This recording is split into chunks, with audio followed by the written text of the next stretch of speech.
I am your host, Faisal. I have set the stage. Welcome to my channel, Tales Beyond the Porch, and let's hear it from our narrator.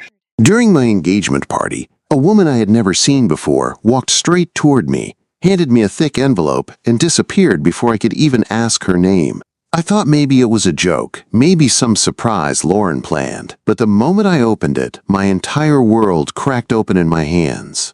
My name is Connor. I am 31 years old, and until that night, I believed I had built a solid life. I worked as a civil engineer in Pennsylvania. I designed bridges, highways, things meant to last. I always thought my relationship with Lauren was the same. Strong, steady, built on trust. We had been together for 4 years. 3 months ago, I proposed to her at her favorite lakeside park, just outside the city. It was late September. The sun was setting in that soft, golden way that makes everything look perfect. I rented a small boat. I had a photographer hiding near the trees. When I got down on one knee, she covered her mouth and cried before I even finished asking. I truly believed that was the happiest day of my life. The engagement party was set for December 7th at a beautiful event space downtown. Floor-to-ceiling windows, soft amber lights, a guitar player in the corner singing quiet acoustic songs we both loved. Lauren wore a navy dress that made her look unreal. I could not stop looking at her. She looked like the woman I was going to grow old with. We invited about 70 people, friends from college, co-workers, family. My mom kept introducing me to distant cousins. Lauren's best friend was already talking about wedding dress shopping. Everything felt warm, safe. Around 7:45 p.m., I was standing near the bar talking to my best friend Tyler about work when the door opened. I did not notice her at first. Tyler stopped talking mid-sentence. That is when I turned. She was in her late 20s, dark hair pulled back tight. Black coat. Jeans. She did not look dressed for a celebration. She looked nervous. Her hands were shaking as she walked straight toward me. She stopped about 3 feet away. "Connor?" she asked quietly. "Yeah, you need to see this," quote. She pressed a large manila envelope into my hands. Before I could say anything, she turned and walked out the door. Just like that. Gone. Tyler leaned toward me. "Who was that?" "I have no idea." My name was written on the front in blue ink. Nothing else. No explanation. I opened it. The first thing I saw were printed screenshots. Text messages. Dozens of them. Lauren's name was at the top of the screen. The messages were not friendly. They were not innocent. They were explicit. They talked about hotel rooms, about Thursdays, about missing each other's touch, about counting the hours until they could see each other again. My stomach dropped so hard I thought I might collapse. The next page was a bank statement. Lauren's name at the top. Charges from a hotel called the Grand View. Same day each week. Thursdays. Between noon and 3 in the afternoon. The dates went back 6 months. 6 months. The third page was a photo. Lauren sitting across from a man I did not recognize. They were at an outdoor cafe. His hand was over hers. She was smiling. Not polite smiling, not friendly smiling, the kind of smile she used to give me when we were alone. The timestamp said 2 weeks ago. That Thursday she told me she was staying late at work to finish a campaign pitch. I could not breathe. I did not hear the music anymore. I did not hear the guests. It felt like the room was shrinking around me. Lauren must have seen my face because she rushed over from across the room. "Connor, what is it? You look pale." "What happened?" I did not speak. I just handed her the papers. She looked down, her face drained of color. Then it turned red. Her eyes filled with tears almost instantly. "Connor, I raised my hand to stop her. Not there. Not in front of everyone. Not in front of my mother. Not in front of her father, who had just given a speech about how proud he was to welcome me into the family. I turned and walked toward the door. I heard her behind me. "Connor, wait, please. Let me explain." I did not stop. The cold December air hit my face as I stepped outside. My chest felt tight. My hands were shaking so badly I fumbled my car keys twice before unlocking the door. I got in and drove without thinking. I did not know where I was going. I just needed to get away from that room, away from the lights, away from her. My phone started buzzing almost immediately. I ignored it. I ended up at Tyler's apartment. He texted me asking where I was. When I told him, he said, "Door's unlocked." I sat on his couch and stared at the wall. I did not cry, I did not yell, I felt empty. Completely hollow. Around 11 p.m., my phone started lighting up non-stop. Texts from Lauren's friends. "What did you do? She's a mess. You embarrassed her in front of everyone. Whatever you think happened, you're wrong. She made one mistake. One mistake." I turned my phone off, but as I lay on Tyler's couch staring at the ceiling, I kept replaying every Thursday from the past 6 months. Every late meeting. Every time she came home tired and distant. Every time she turned her phone face down when I walked into the room. And for the first time, I asked myself a question that terrified me. Who was the woman I was about to marry? I did not sleep that night. Every time I closed my eyes, I saw the photo of Lauren at that cafe. I saw the way she was smiling at him. I heard her voice in my head saying she was working late. I kept replaying every Thursday like it was some sick highlight reel I had never agreed to watch. By morning, I had 43 missed calls. Most were from Lauren, a few from her mother. One from my own mom. I called my mom first. I read her some of the texts from the envelope. I told her about the hotel charges. I told her how long it had been going on. She stayed quiet for a long time. "Oh, honey," she finally said softly, "I am so sorry." I could hear her trying not to cry. After that, I turned my phone off again. Tyler came home around 10 with coffee and bagels. He did not ask a lot of questions. He just sat next to me and said, "Do you know who the guy is?" Quote, "No." "Do you know who gave you the envelope?" "No." He nodded slowly. "You gonna find out?" Quote, "I guess." Later that afternoon, I got a call from an unknown number. I almost ignored it. Something told me to answer. "Connor?" a woman's voice said. "Yes." "My name is Bryn. I was the one who gave you the envelope." My chest tightened. "Why?" I asked. There was a pause before she spoke again. "I was dating someone. His name is Aaron. He works at the same startup as Lauren. I found out about them 3 weeks ago. I went through his phone after he kept coming home late. I saw everything." My head started spinning. "They work together?" I asked. "Yes, he's the creative director. They've been seeing each other since June, maybe longer." "June. We got engaged in September. She had been cheating on me before I even proposed, before I asked her father for permission, before I spent weeks planning the perfect night." "I didn't know how to reach you," Bryn continued. "I found your name through Lauren's social media. When I saw the engagement party post, I panicked. I couldn't let you marry her without knowing. I thought if I gave you proof in public, you would have to see it." I sat down slowly. "Thank you," I said quietly. She sounded surprised. "You're not angry?" "I am, just not at you." She exhaled softly. "I broke up with him that night. He admitted everything, said it didn't mean anything, that he loved me. I couldn't stay." "I'm sorry," I said. "Me too." After we hung up, I stared at the wall for a long time. Then I did something I was not sure I was ready for. I called Lauren. She answered on the first ring. "Connor, please, please let me explain." "Aaron," I said. "Creative director, since June." Silence, heavy silence. "How long have you known?" she whispered. "Long enough." She started crying immediately. "It didn't mean anything," she said. "It was stupid. It was a mistake. I love you. I want to marry you. I want our life." I felt something inside me snap. "You was sleeping with him while I was planning our future," I said calmly. I know, I ended it. I swear I ended it." "Please, we can fix this." "Fix what?" I asked. 6 months of lies? It was just one mistake." "It was not one mistake. It was every Thursday. It was every lie. Every time you kissed me, after being with him, quote." She sobbed harder. "Please don't do this," she begged. 4 years, Connor! Don't throw that away!" "I didn't throw it away," I said quietly. "You did." I hung up before she could say anything else. 2 days later, I went back to the apartment we shared. I texted her from Tyler's phone and asked her to leave so I could get my things. She begged to talk in person. I did not respond. When I walked in, she was gone, but she had left notes everywhere. On the bathroom mirror, on the fridge, on the coffee maker, all saying the same thing. I'm sorry, please talk to me. I love you.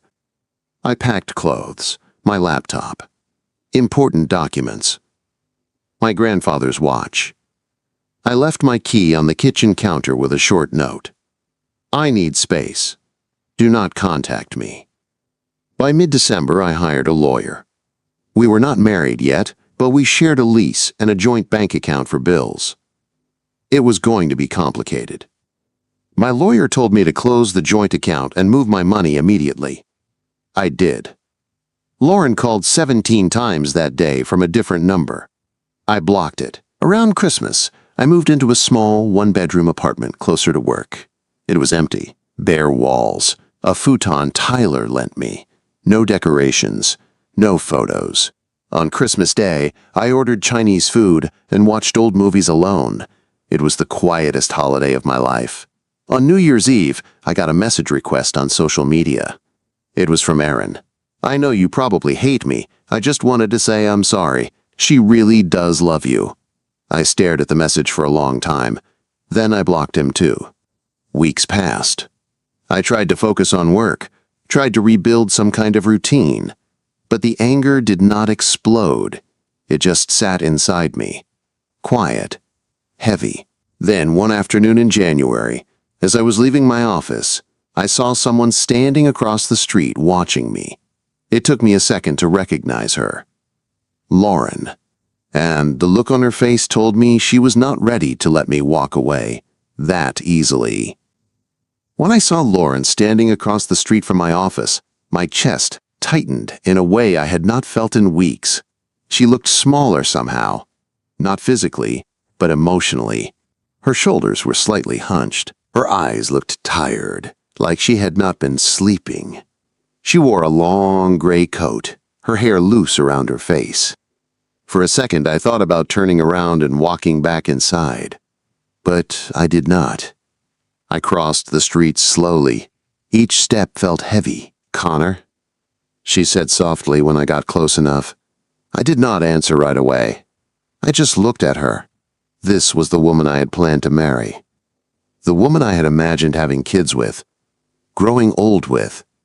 And now she felt like a stranger wearing her face. What are you doing here? I finally asked. I needed to see you, she said. You blocked my number. I didn't know how else to reach you. That was the point. She flinched at that. I'm not here to fight, she said quickly. I need you to hear me out, please. I should have walked away. I knew that. But part of me needed answers. Part of me needed to understand how someone could look at me for 4 years and still choose someone else. There's a coffee shop down the block, she said quietly. Can we just sit for 10 minutes?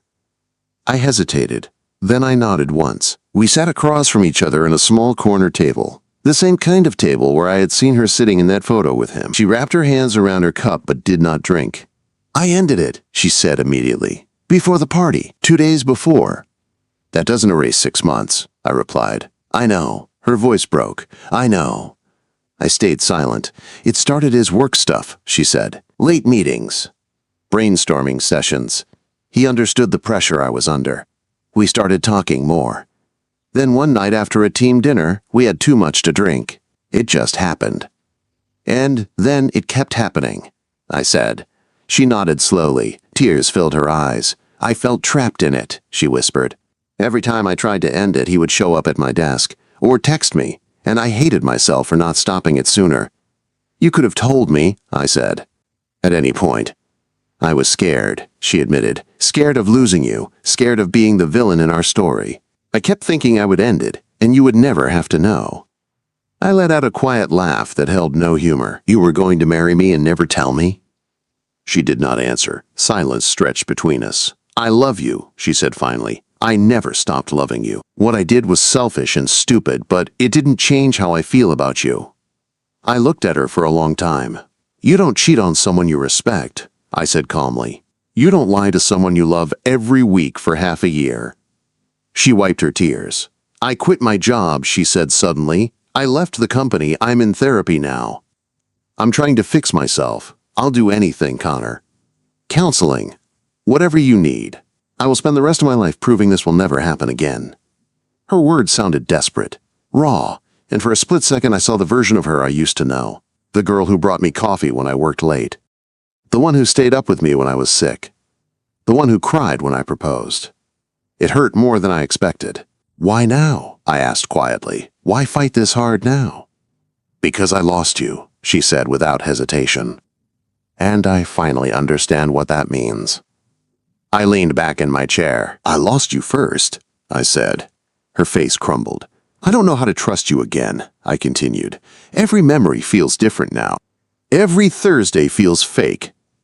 "I'll earn it back," she whispered. "You can't erase what happened." "I know." We sat there for a long time without speaking. Finally, she reached across the table but stopped before touching my hand. "Do you ever think about us?"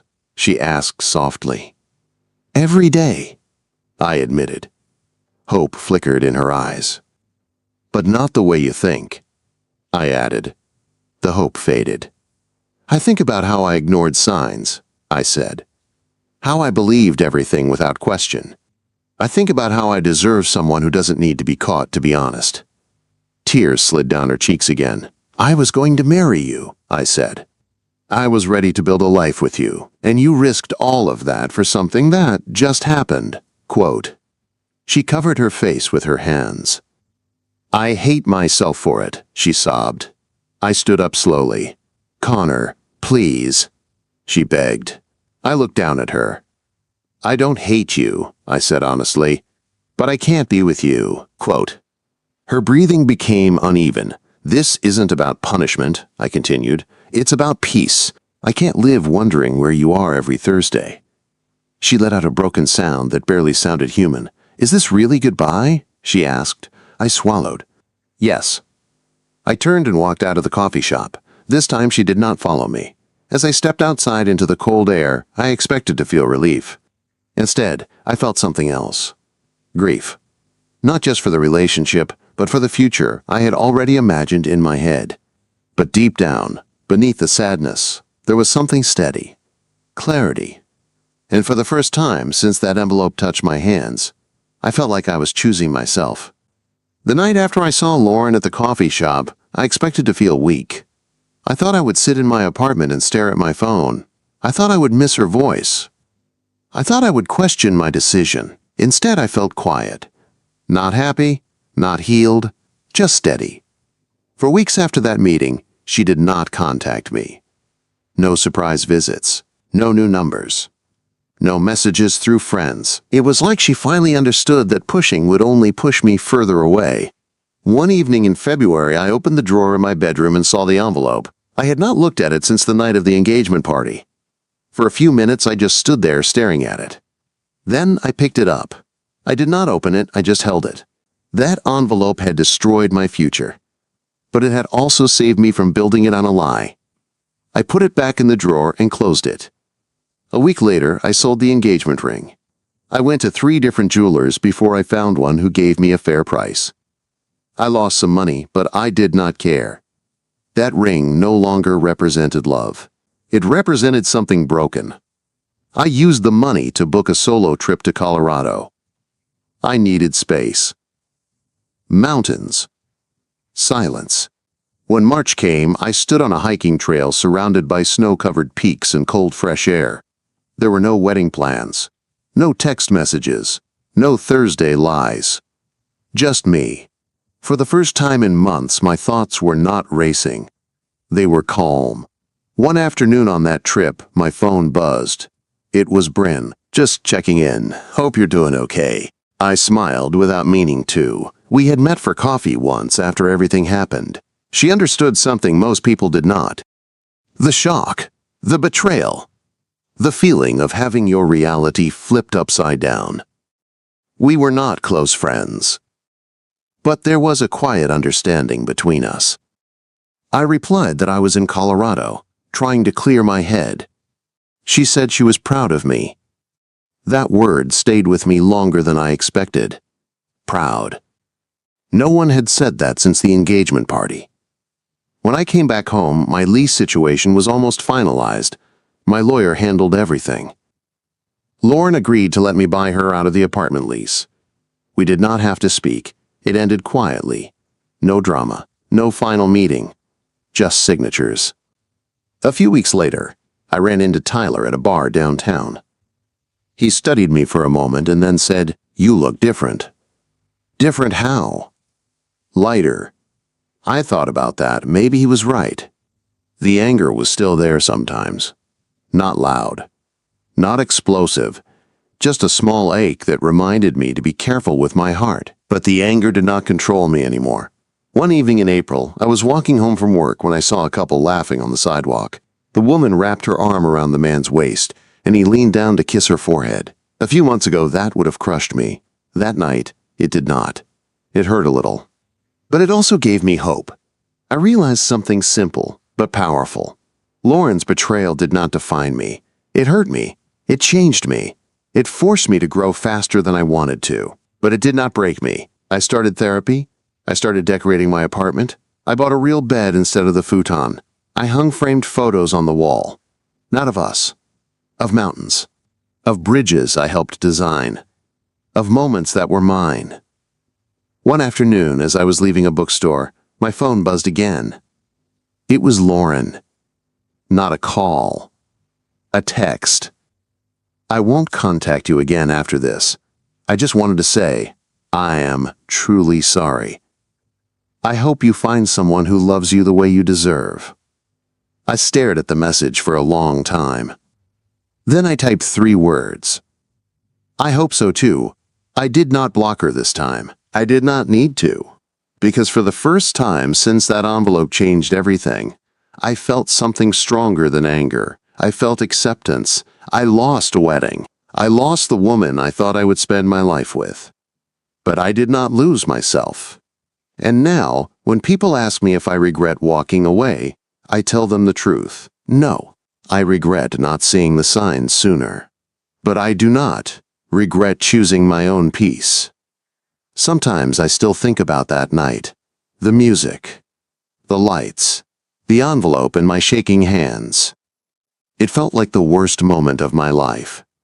But maybe it was the moment that saved it. I hope you enjoyed today's tale. What are your thoughts about the story? Please tell me in the comments and subscribe, like and share my channel.